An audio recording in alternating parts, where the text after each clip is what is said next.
بسم الله الرحمن الرحيم.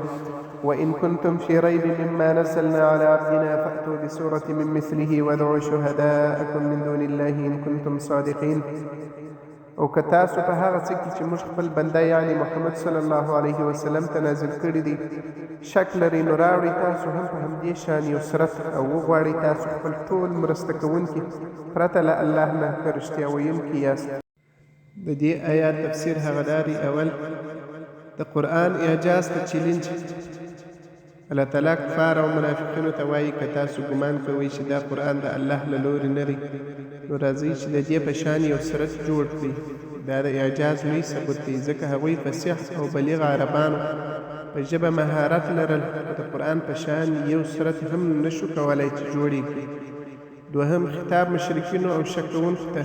دې آیات کې الله تعالی د هغو کسانو عقیده ردوي چې وایي قرآن د محمد صلی الله علیه وسلم له ځانه جوړ کړي او یا هغه د شاعر خبره ده.